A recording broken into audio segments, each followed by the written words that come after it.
المرسلين سيدنا ومولانا محمد وعلى آله وأصحابه أجمعين. قال الله تعالى في كتابه الكريم: أعوذ بالله من الشيطان الرجيم. وقضينا إلى بني إسرائيل في الكتاب لتفسدن في الأرض مرتين ولتعلن علوا كبيرا. وقال رسوله الكريم: خيركم من تعلم القرآن وعلمه. وقال المؤلف: ونفعنا به وبعلومه وأسراره آمين يا رب العالمين.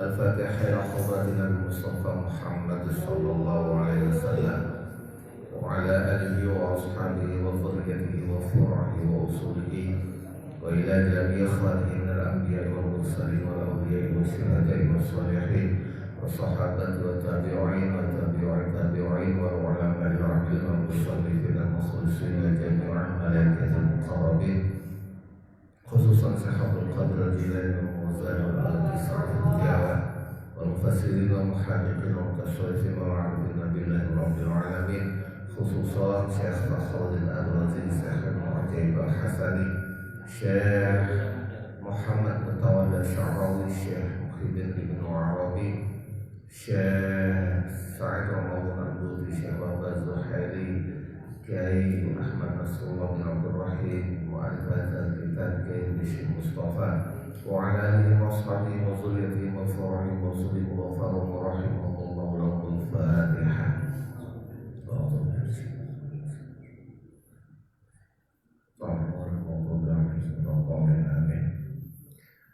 Bapak-bapak, saudara-saudara rahimakumullah, alhamdulillah kita masih bisa melaksanakan istiqomah ngaos tafsir Al-Ibris, tafsir Al-Qur'an Al-Karim.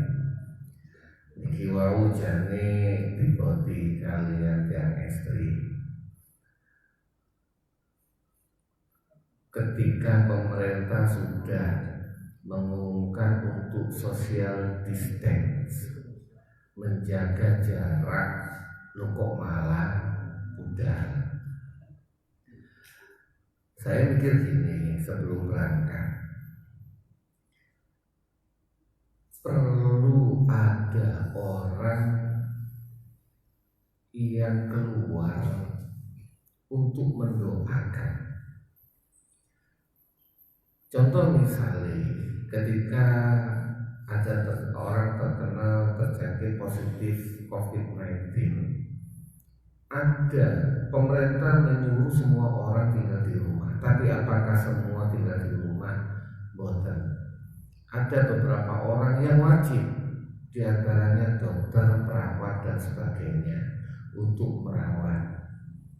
Mereka wajib walaupun resiko terkena virus lebih besar. Begitu juga kita, urusan penyakit tidak cukup diurusi kalian dokter, tetapi juga kita harus memohon dumateng Allah Subhanahu wa Ta'ala.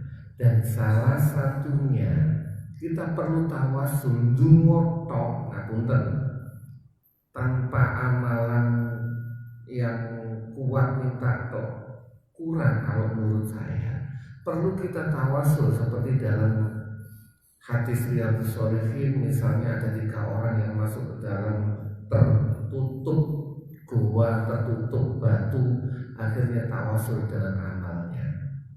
Kita berharap mugo-mugo kita berdoa nanti dipimpin sama Ustaz Syahidin, ayo tawasul ambil istiqomah kita. Mudah-mudahan istiqomah kita datang ke sini itu istiqomah benar-benar lillahi ta'ala. Dan istiqomah dengan lillahi ta'ala kita ini tawasul nuwun dumateng Gusti Allah agar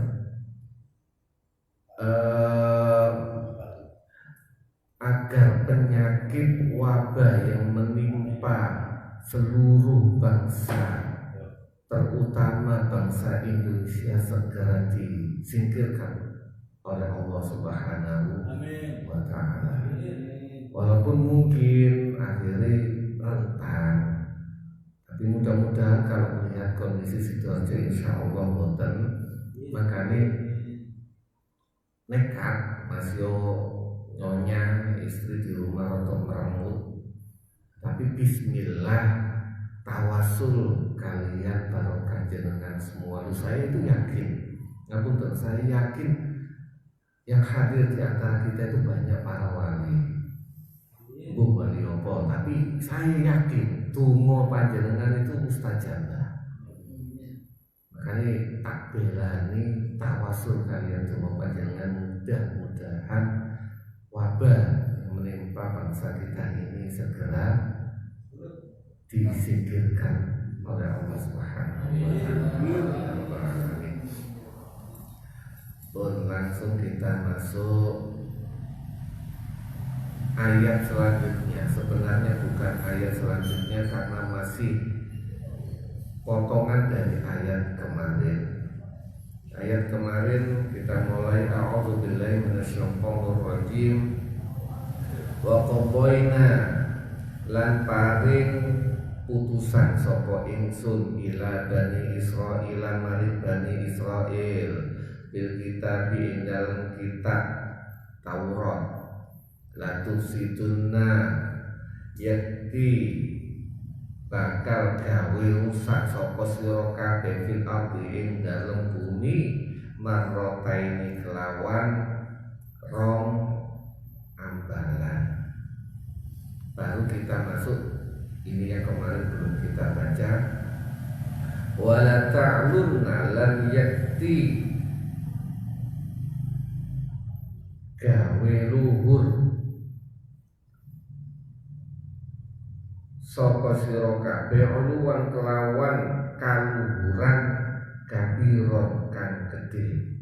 Wala ta'lunna lan yakti kumaluhur rumangsa luhur uluwan kelawan kaluhuran kabiron kang gedhe. Kita nyambung dengan kisah yang kemarin. Pada episode yang lalu kita bahas orang Bani Israel sudah diputuskan, sudah diberikan putusan oleh Allah mereka akan berbuat kerusakan dua kali. Yang pertama versi, kita bahas masalah versi kitab Tafsir Al-Kabir Syekh Fakhruddin Ar-Razi. Pertama adalah pas eranya Nabi Daud, yang kedua eranya Bukhtanasor. Bukhtanasor kemarin kita bahas masalah sebelum Bukhtanasor ada kakeknya yang bernama Sanharib yang berusaha mengalahkan Bani Israel tetapi gagal karena rakyatnya masih percaya sama nabinya, yaitu Nabi Syirya atau Nabi Asy'ariyah. Bahkan ketika sang raja melepaskan jubah kebesarannya dan sujud nyuwun dumateng Gusti Allah dengan segala kerendahannya, tentara sampai 185.000 mati tanpa pakai perang. Mungkin zaman sekarang mereka mati karena pengaruh virus, kalau dulu kolera dan sebagainya. 185.000 pasukan yang secara akal tidak bisa dikalahkan dengan pasukan yang lebih besar, kalah, tiba-tiba mati, dibunuh sama tentaranya Allah Subhanahu wa Ta'ala. Akhirnya Sanharib pulang, dilepaskan sama Raja Hizkia, dilepaskan. Di antara yang hidup, yang sisa adalah Raja Sanharib dan 4 orang. Di antara 4 orang itu adalah Bukhtanasor. Mereka kalah. Bukhtanasor sendiri mencatat peristiwa itu dan mencoba mencari kenapa mereka hebat. Mereka hebat karena manunggaling kawula Gusti. Ketika seorang raja dan rakyat satu pikiran, tawadhu, menghambakan diri, mengasihkan diri kepada Allah. Di samping itu raja nurut dengan dawuhe ulama. Setelah itu beberapa tahun kemudian Raja Hizkia wafat, lalu baru mulai terjadi perebutan kekuasaan, dan ini Nabi Asy'aya mulai dilupakan, mulai tidak dindel maneh. Kalau sudah perebutan urusan politik zaman sekarang pun gitu. Kalau sudah urusan politik nek cocok ambek karepe putusan ulama diterima. Nek gak cocok yoga. Nek cocok bikin forum apa itu namanya, pembela fatwa ulama misalnya, sampai dibela. Tapi gak cocok, gak direken, malah dihina-hina. Dulu begitu juga orang Bani Israel, ketika cocok fatwanya dengan pendapat politik mereka yang berebut kekuasaan, diterima. Dan pada waktu itu tidak ada yang cocok, maka Nabi Asy'aya dihina, dibully. Kalau zaman sekarang dibully habis-habisan oleh umat Bani Israel pada waktu itu. Sehingga suatu saat sampai mereka berdebat, main pinter-pinteran, rumangsa luwih pinter timbang nabine, sehingga Nabi Asy'aya dikejar-kejar. Mereka itu kalau sudah nggak seneng sama Nabi, nggak seneng, nggak cocok sama fatwanya Nabi, maka Nabi itu dikejar. Nabi Asy'aya lari ke dalam hutan. Di dalam hutan Nabi Asy'aya ada celah di dalam pohon, jadi bisa masuk ke dalam pohon. Tetapi ada iblis, ada setan yang menunjukkan, sehingga bajunya Nabi Asy'aya itu keleweran, ujung bajunya. Dikasih tahukan kepada orang-orang Bani Israil, Nabi Asy'aya ada di dalam pohon.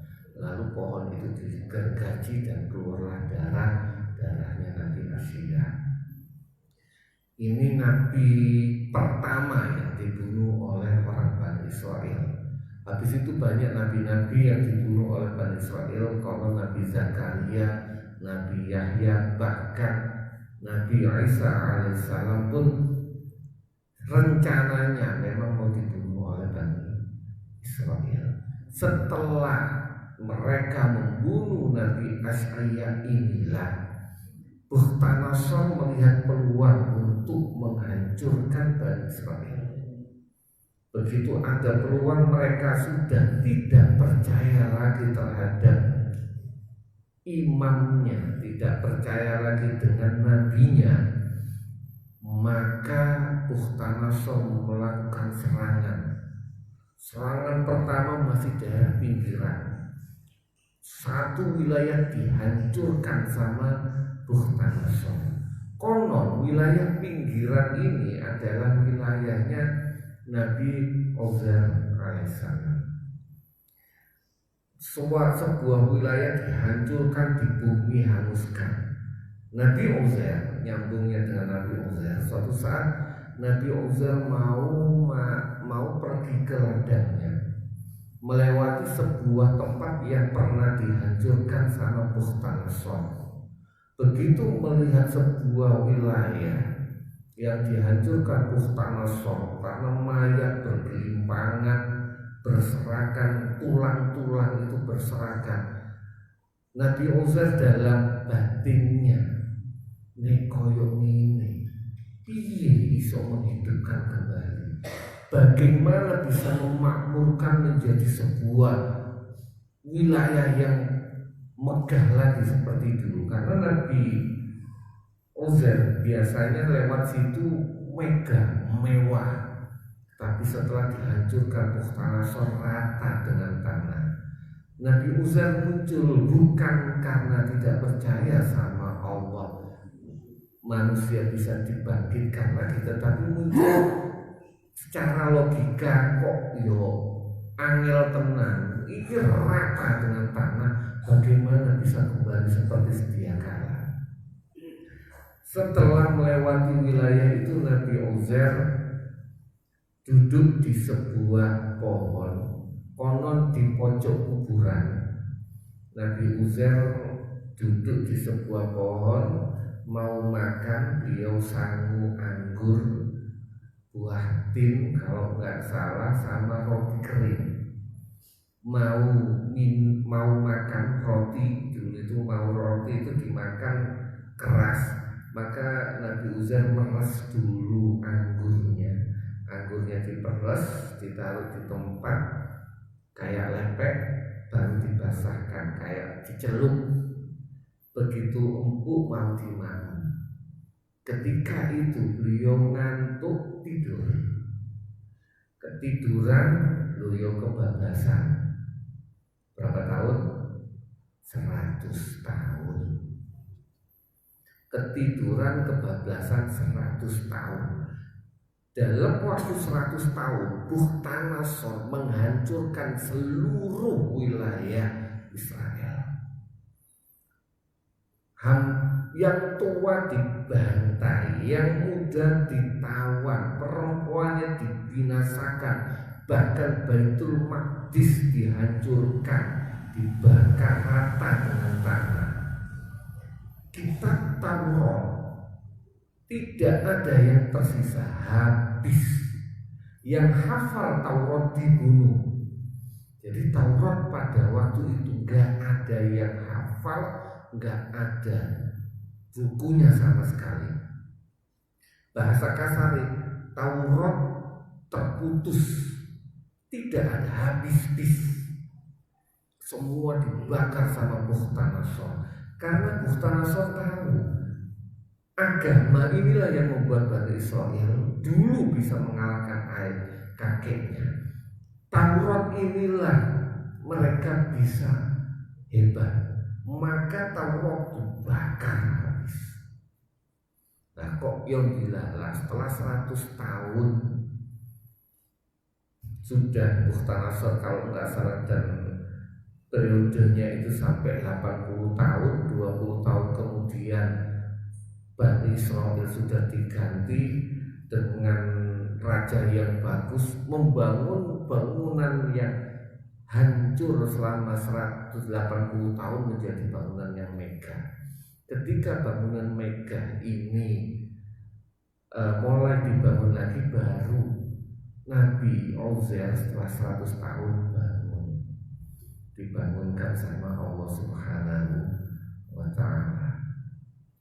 Nabi Uzair begitu bangun, khubusnya, rotinya itu gak berubah,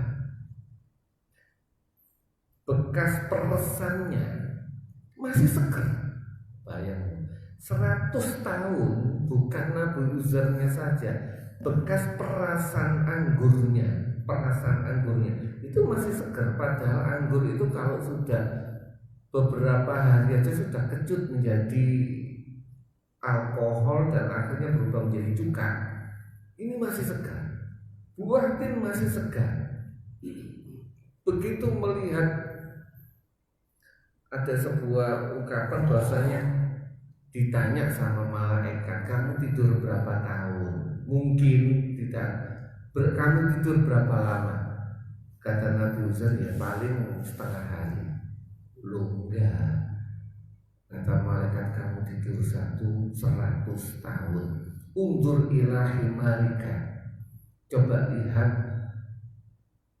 keledai yang ditunggangi Nabi Uzair. Keledai itu sudah membusuk, tinggal tulang-tulangnya. Coba lihat, lam yatasannah, kalau ada itu begitu dilihat dibangkitkan sama Allah.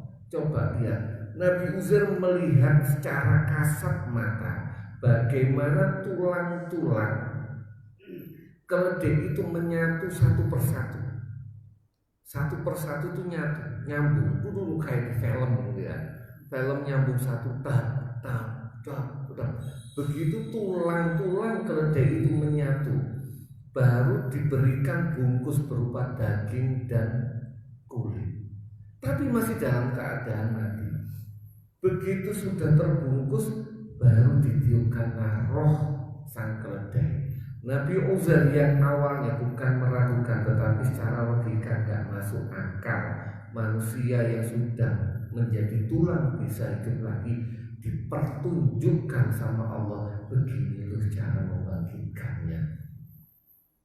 Kasat mata melihat perbedaan anggur yang masih segar, keledai yang sudah mati. Baru Nabi Uzair balik melihat kota yang tadinya hancur sudah megah kembali.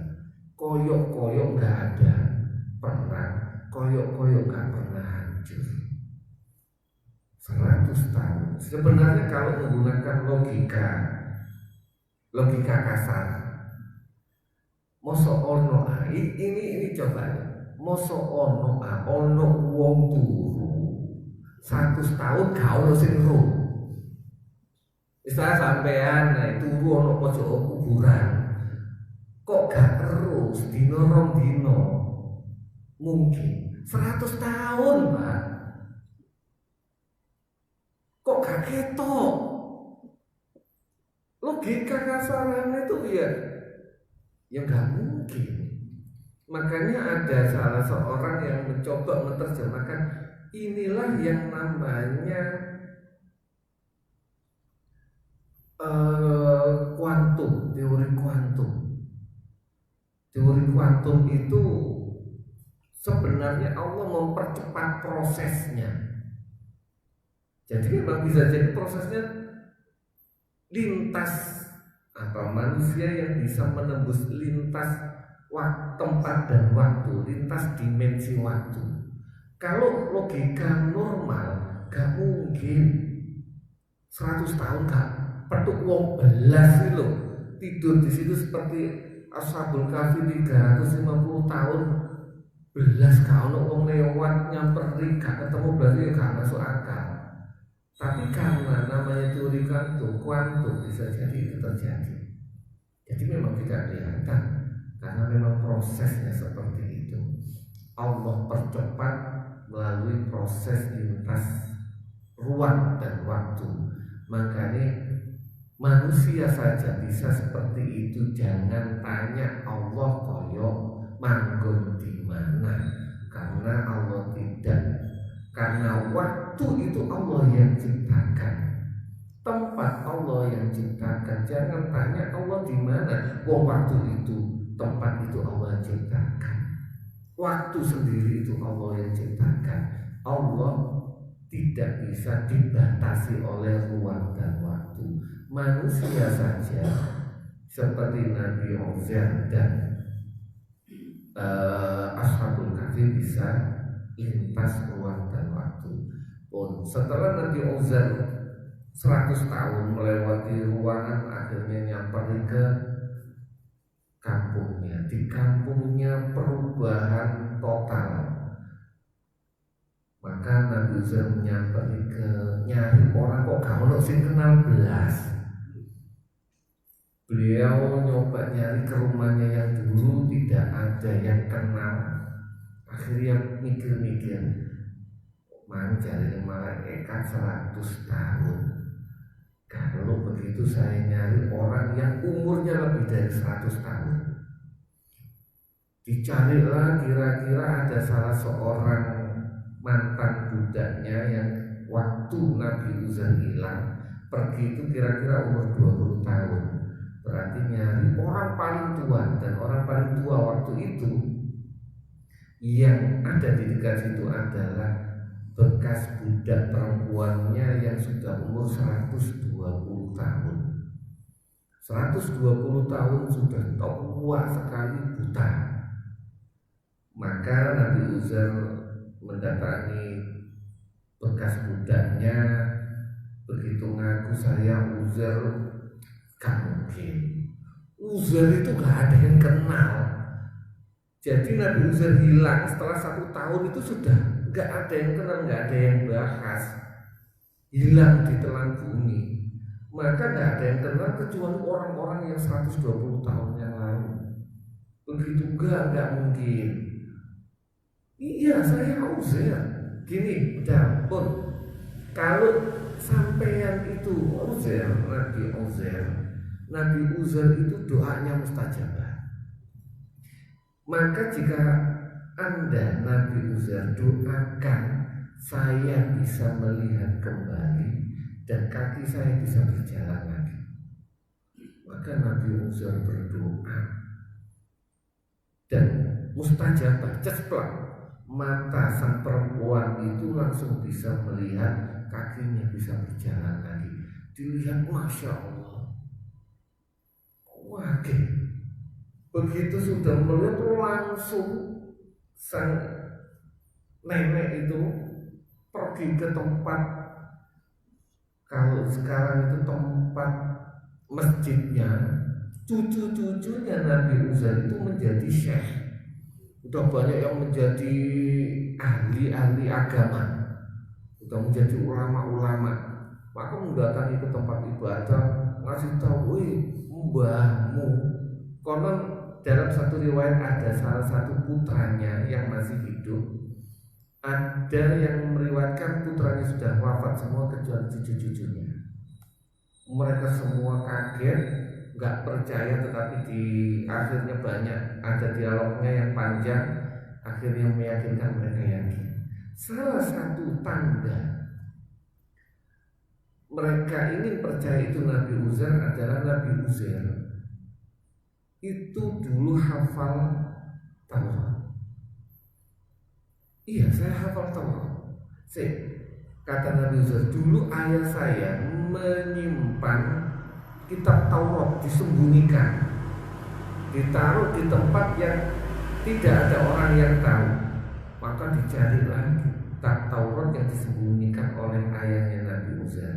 Dicari, kitab itu sudah rapuh, tulisannya sudah hilang. Maka tinggal harapan satu-satunya adalah Nabi Uzair. Nabi Uzair disuruh untuk mengingat kitab Taurat. Ketika sedang berusaha mengingat kitab Taurat, tiba-tiba datanglah 2 cahaya dari langit masuk ke dalam dadanya Nabi Uzair. Dan Nabi Uzair setelah ada 2 cahaya masuk ke dalam dadanya Nabi Uzair bisa melafalkan kitab Taurat dari awal hingga akhir. Dari sinilah orang Bani Israel menganggap Nabi Uzair sebagai anak Tuhan, Ibnullah. Saya dulu juga penasaran, Nabi Uzair itu apa sih? Mengapa disebut sebagai Ibnullah? Apakah karena hidup 100 tahun? Bukan. Salah satunya karena kitab Taurat itu putus. Ada yang berpendapat, bukannya Nabi Musa yang pertama kali, kalau andaikan disebut sebagai anak Tuhan harusnya Nabi Musa, bukannya Nabi Uzair. Beda. Kalau Nabi Musa, kitab Taurat itu didikte sama Allah, jadi sambil ditulis sama Nabi Musa, tidak hafal. Tapi Nabi Uzair hafal. Makanya dari sini kita bisa memahami ternyata kitab Taurat, Bible pun tidak ada yang murni dari Nabi Musa. Kalau mau dicek kitab Taurat Perjanjian Lama, tidak ada yang murni sejak era Nabi Musa, karena tidak ada Taurat yang asli. Sebelum Nabi Uzair tidak ada yang tersisa kecuali tulisannya Nabi Uzair. Lalu ditulis ulang kitab Taurat berdasarkan hafalannya Nabi Uzair. Makanya Sebenarnya Islam lebih hebat lagi. Yang hafal Al-Quran itu jutaan. Jutaan. Ketika Al-Quran dulu, saya ingat masih SMP, itu sempat ada orang yang Yusuf Randi kalau nggak salah, ketika pertama kali muncul komputer, wes ngomong gak usah ngapal Quran. Quran itu sudah gampang ditulis dalam komputer. Gua apa? Ternyata hikmahnya baru enggak.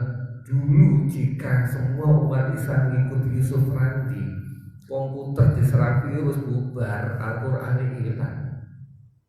Karena tidak ada yang hafal. Kita Taurat dulu yang hafal sedikit.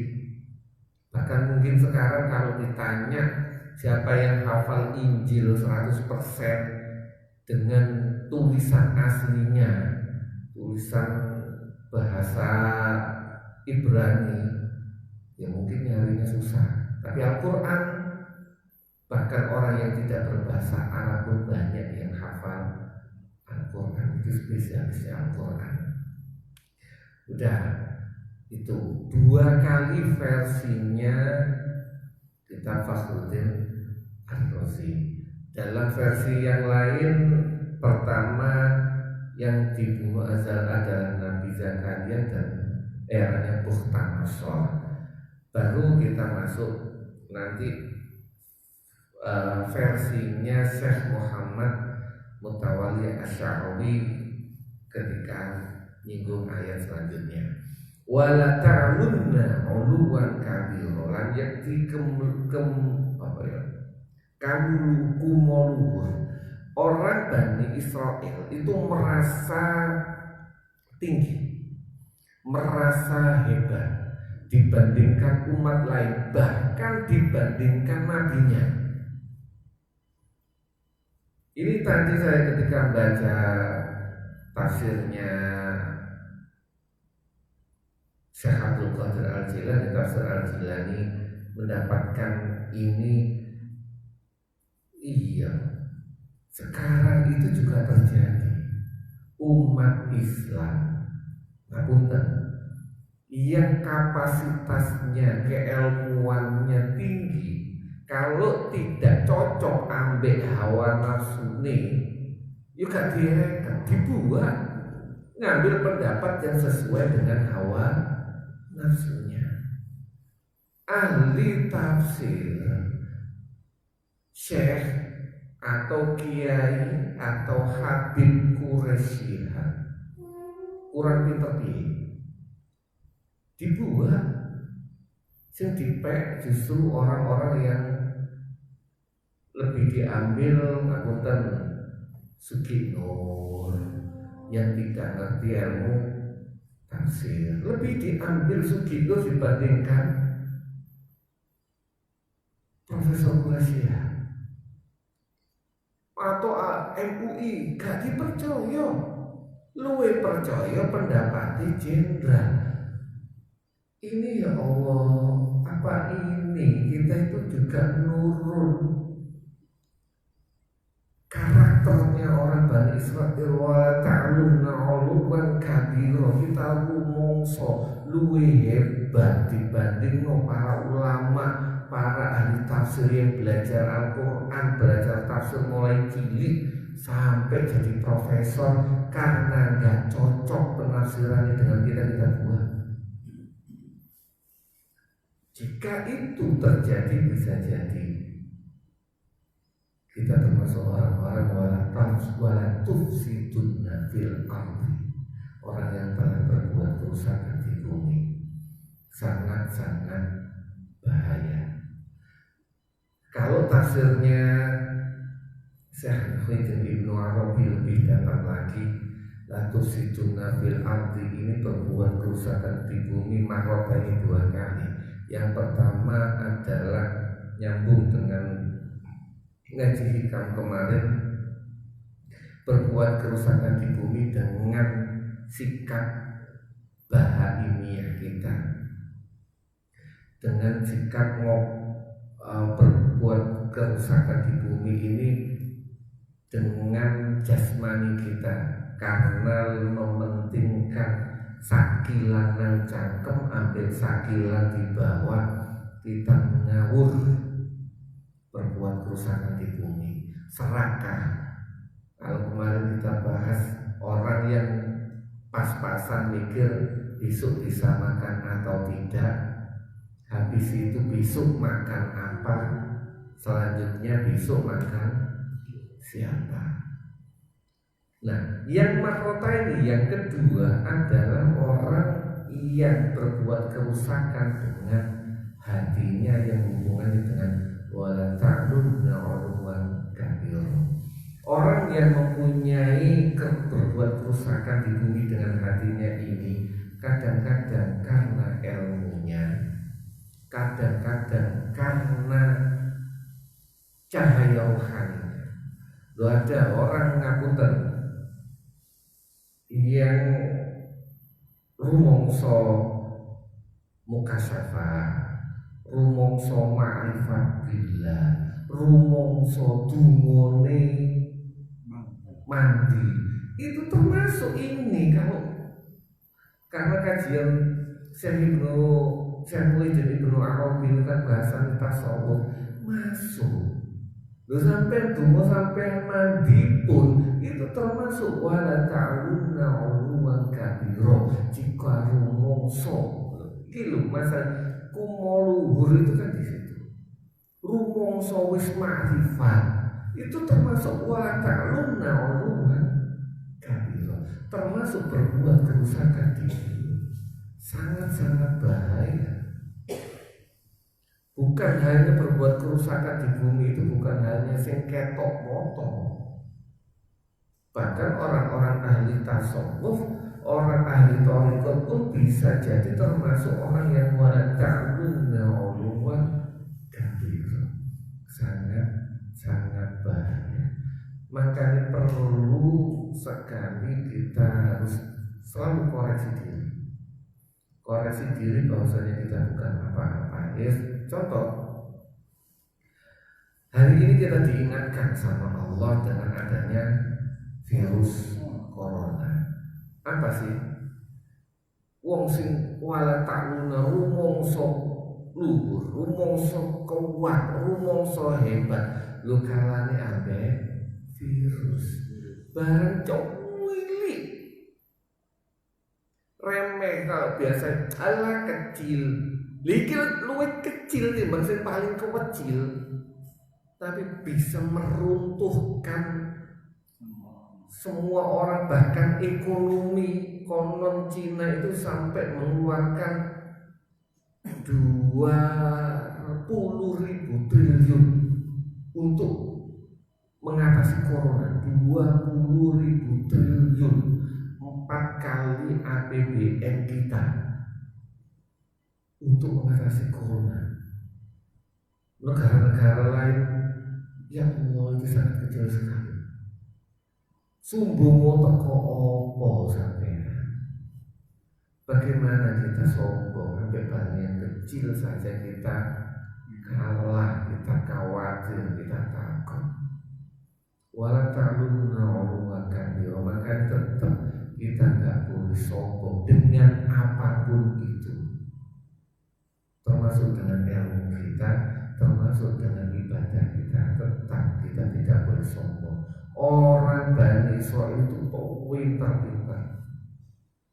Nah, selanjutnya, فَإِذَا جَاءَ وَعْدُ أُولَاهُمَا بَعَثْنَا عَلَيْكُمْ عِبَادًا لَنَا. فَإِذَا جَاءَ mongko tekalane teko apa wa'du ulahuma, janji kaping pisane wong rong kahanan, ba'athna mongko ngutus sapa ingsun alaikum ing atase sira kabeh ibadah ing kawula lana keduwe ingsun uli baksin kang anduweni kekuatan syadidin kang banget. Kalau versi yang lama, ketika orang-orang Bani Israel ini sudah melakukan perbuatan yang melebihi batas, sombong dan sebagainya, maka Allah mengutus hamba-hamba Allah, baik itu Bukhtanasor maupun Goliat alias Jalut. Kenapa disebut ibadah? Padahal mereka ini adalah orang-orang kafir. Karena siapapun yang ada di permukaan bumi adalah hamba-hamba Allah. Ini versi tafsir tafsir Tabari maupun Fakhruddin Ar-Razi. Tetapi kalau Syekh Muhammad Mutawalli Asy-Sya'rani beda. Ibadah itu jamak dari abad, hamba. Hamba itu apa sih? Hamba itu ketika keinginan kita selaras dengan keinginan Allah, itu baru disebut hamba. Maka ibadah ini tidak bisa selain seorang muslim. Maka Syekh Muhammad Mutawalli Asy-Sya'rani memberikan penafsiran, la tusiduna fil ardi, orang Bani Israel ini akan kalah. Yang mengalahkan adalah orang muslim, yaitu era zamannya Nabi Muhammad Sallallahu Alaihi Wasallam. Orang-orang Bani Israel, orang-orang Yahudi. Jadi orang-orang Yahudi, kalau versinya Syekh Muhammad Mutawalli Asy-Sya'rani, orang Bani Israel itu berbuat kerusakan di bumi itu bukan cuma 2 kali, berkali-kali. Mulai zamannya eranya Nabi Daud, habis itu Nabi Sulaiman yang bunuh, habis itu zamannya Nabi Uzair, Nabi Asy'aya, berkali-kali. Tetapi itu tidak dianggap sebelum eranya Nabi Muhammad. Orang-orang Bani Israel eranya Nabi Muhammad itu berbuat kerusakan. Apa itu? Ketika Nabi Muhammad hijrah ke Madinah, kan terjadi yang namanya Piagam Madinah. Di dalam Madinah itu bukan cuma orang Islam, ada orang Yahudi, ada orang Nasrani, ada orang kafir, orang musyrik. Selain orang Islam, kalau dihitung awal-awal Nabi Muhammad masuk, itu mungkin tidak lebih dari 50%, sangat sedikit. Maka diadakanlah Piagam Madinah. Piagam Madinah salah satunya adalah bersama-sama seluruh penduduk Madinah, baik itu Islam maupun non-Muslim, menjaga Madinah dari serangan luar. Yang dalam tanda kutip Piagam Madinah itu diadopsi oleh para pendiri negara kita menjadi Piagam Jakarta. Piagam Jakarta akhirnya berubah menjadi Pancasila.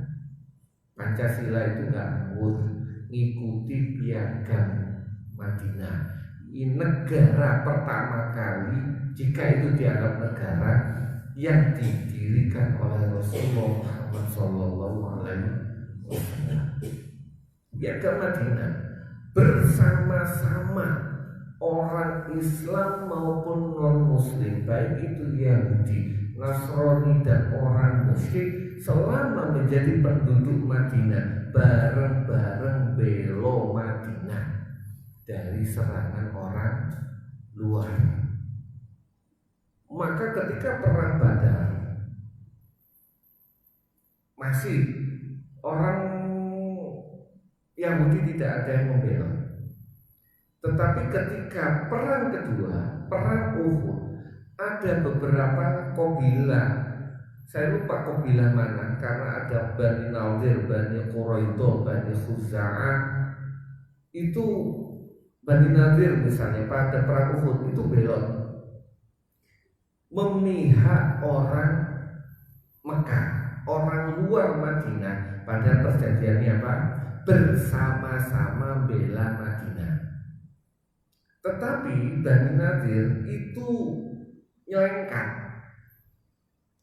justru bekerja sama dengan orang Mekah, kafir Mekah, memojokkan orang Islam, sehingga mereka dianggap sebagai pengkhianat perjanjian Madinah. Maka begitu orang kafir, waktu itu orang Islam di perang Uhud menang apa kalah? Kalah. Tetapi setelah itu mereka balik lagi ke Mekah, maka Nabi menegakkan perjanjian Madinah. Siapa yang membelot diusir dari Madinah. Kalau nggak salah Bani Nadir diusir dari Madinah. Habis itu ada yang namanya perang Ahzab atau perang Khandaq. Ada beberapa kabilah Yahudi yang menelikung dari dalam. Tentara namanya Ahzab itu beberapa golongan. Di antaranya ada tentara Yahudi yang masuk dari luar, ada tentara Yahudi, orang Yahudi yang ada di dalam parit, di dalam benteng, itu menghembuskan berita, memprovokasi, menyebarkan berita hoax dari dalam. Jadi berita hoax itu bukan zaman sekarang, kalau zaman dulu juga ada. Orang Yahudi menyebarkan berita hoax, provokasi, membuat bingung orang Madinah. Orang Madinah bukan, sekali lagi orang Madinah bukan cuma Islam, ada banyak kelompok, termasuk orang Nasrani dan orang kafir. Bingung. Ketika akhirnya tentara orang kafir dan Ahzab, beberapa multi kabilah ini kalah, maka ditegakkanlah piagam Madinah. Siapa yang melanggar? Yang melanggar adalah kabilah Bani Khuza'ah, kabilah Bani Quraidah, kabilah Bani Qainuqa, diusir semua sama Nabi. Nanti mereka ini benar-benar dibersihkan dari Madinah, bukan karena mereka Yahudi, tetapi karena mereka mengkhianati perjanjian Madinah. Karena ada orang Arab yang Yahudi tapi tidak ikut kabilah mereka ini dan tidak mengkhianati perjanjian Madinah, dibiarkan di dalam Madinah. Contoh misalnya, masih ingat cerita tentang orang buta yang Yahudi yang maki-maki Nabi sampai Rasulullah wafat. Masih tetap provokasi, tetapi tidak bekerja sama dengan orang luar menghancurkan Madinah, dibiarkan. Yang masalah ketika mereka sudah mengkhianati perjanjian Madinah, maka hampir semua orang Yahudi yang mempunyai basic kekuatan yang kuat diusir. Maka di sini barulah ba'athna 'alaikum ibadan lana uli ba'sin syadidin. Allah mengutus kepada Bani Israel orang Yahudi, hamba-hambaku yang mempunyai kekuatan. Siapa itu? Tentara Islam. Diusir mereka semua.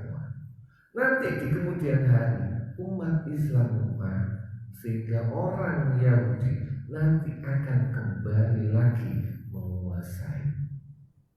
Kapan itu? Sekarang sudah mulai. Orang Arab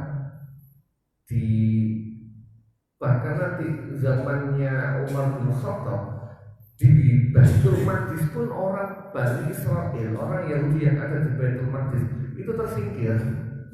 Kenapa? Mereka mengkhianati, lagi-lagi karena mengkhianati, berbuat kerusakan di bumi, mereka terusir kemana? Ke Eropa, ke Inggris. Mereka terusir. Setelah tahun 40 sekian baru mereka 47 kalau nggak salah dikembalikan lagi ke tanah Palestina. Orang Yahudi yang kembali ke Palestina itu berpatokan terhadap janji Allah yang ada di dalam kitab Taurat. Tanah yang dijanjikan adalah tanah Palestina. Mereka berpatokan dengan eksodus besar-besaran era Nabi Musa. Itu tanah yang dijanjikan oleh Allah. Versi mereka berpatokan dengan agamanya. Sedangkan orang Arab bukan pegangannya, bukan agamanya. Orang Palestina pegangannya bukan agamanya. Mereka berpegangan pada hak tanahnya. Oleh karenanya kenapa orang Palestina saat ini kalah. Orang Arab, orang Islam berperang lawan Israel yang cuma sedikit kalah. Kenapa? Mereka pegangane agama, kita pegangane bukan agama. Sehingga Islam kalah. Maka nanti kalau Tsummarodadna lakumul karrota alaihim, maka kemudian akan aku kembalikan kepada kalian mengalahkan mereka. Kapan? Sekarang terjadi. Satu jam lebih, kurang lebih. Mudah-mudahan bermanfaat dan kita tawasul istiqomah kita mudah-mudahan benar-benar lillahi ta'ala, ikhlas, sehingga kita bisa mohon dengan barokah istiqomah kita dijauhkan dari segala mara bahaya, kita dijauhkan dari segala wabah, gebluk dan sebagainya, termasuk virus corona, nyingkir jauh dari kita, nyingkir jauh dari bangsa Indonesia. Diberkati istiqomah kita, diberkati Fatihah kita, diberkati majelis kita, diberkati para aulia yang ada di sekitar kita. Al-Fatihah.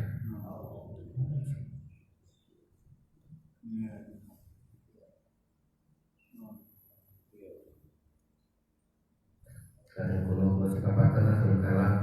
Wabillahi taufiq wal hidayah wa ridho wa inayah. Assalamualaikum warahmatullahi wabarakatuh.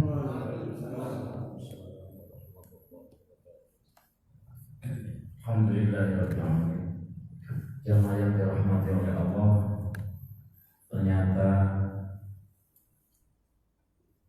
kita banyak yang tidak paham tentang sejarah-sejarah adanya kerajaan yang dulunya ada negara dan lain sebagainya di antara bangsa Palestina berdasarkan fakta-fakta dan lain sebagainya. Ini adalah merupakan kebesaran dan tanda-tanda Allah. Kita tinggal meniru saja, mencari perjalanan para nabi-nabi dulu. Oleh karena itu jamaah yang dirahmati oleh Allah, seperti halnya masalah-masalah tentang kekuasaan sampai segitu amat gitu ya. Makanya kita kadang-kadang kalau diterangkan tentang masalah sejarahnya Nabi sebelum Nabi Isa siapa tadi? Nabi Uzair ya. Itu kita masih banyak yang tidak paham. Ternyata Nabi Uzair ini pernah hilang dan tertidur 100 tahun lamanya. Ini memang dimensi alam. Ini pernah terjadi bahkan dengan dimensi makhluk yang selain manusia juga lain, Bapak. Dengan dimensi jin dan lain sebagainya. Ini adalah merupakan kajian yang nyata yang telah dibeberkan oleh beliaunya. Oleh karena itu, semoga barokahnya ngaji Allah Subhanahu wa taala memberikan kekuatan iman kepada kita, sehingga kita tidak mudah tergoyah, terprovokasi dengan macam-macam berita, sehingga kita masih kurang syahadatnya kepada Allah ya. Oleh karena itu mari kita istighfar, mohon ampun kepada Allah. Semoga dosa-dosa kita, semoga kesalahan-kesalahan kita, selama ini diampuni oleh Allah Subhanahu wa taala. Al-Fatihah.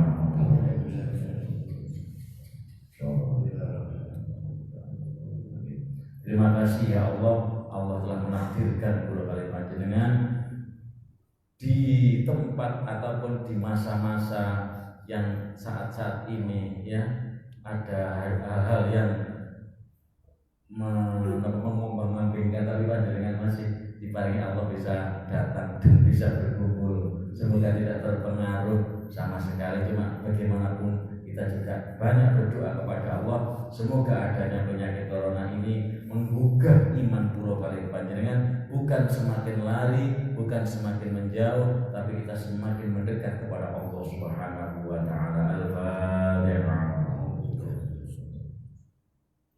Ya. Terima kasih, kurang lebihnya mohon maaf.